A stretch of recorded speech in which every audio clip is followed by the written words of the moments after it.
Scraggrots and Sylvaneth alike had wrought carnage in the deep tunnels of the Underdark.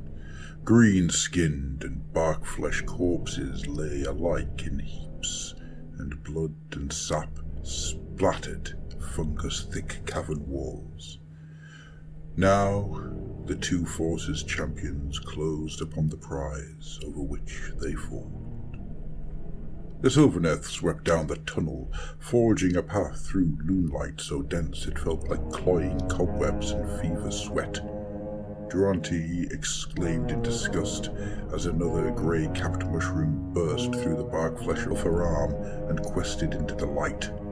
She snapped off the parasitic growth and threw it aside. This had to end soon. With every passing moment, the foul radiance of the bad moon tainted the Enclave, saturating its delicate ecosystem with the threat of final ruin. Yet, the true danger was greater still. Durante had sent her spying spites into Scrapper Spill long ago, and she knew the work of Scraggrot when she saw it.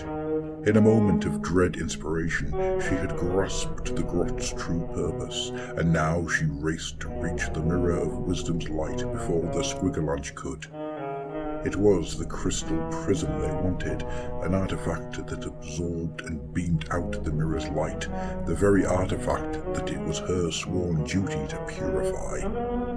If the Grots got to it first, the theft would spell the slow death of the Enclave. Worse, Scraggrot would have a powerful weapon that could be used to spread the maddening light of his lunar deity wherever he so chose. Ahead, Durante heard the echoing drip of the water through the deep stillness of the caves, and saw the light's intensity flare. There, she thought, and put on a burst of speed. Loon Boss Zagat burst from the part-flooded cavern from one tunnel mouth, just as the tree thingies swept in from the opposite direction. He leered at the sight of them, amused by the fungal infestations bursting from their flesh and the expressions of wrath and horror that twisted their angular features. This was the place, he realized. This is what Scraggrot had sent him to snatch. The cavern was huge, supported by columns of mineral stone that twisted over centuries into strange and flowing shapes. Around their bases was a lake, whose surface had perhaps once been placid and mirror-like. Now, with the moonlight of the bad moon pouring up through them, the waters churned and flowed, as though dragged this way and that by weird tidal forces. Here they flooded deep, there they drained quickly, away until they were all but gone.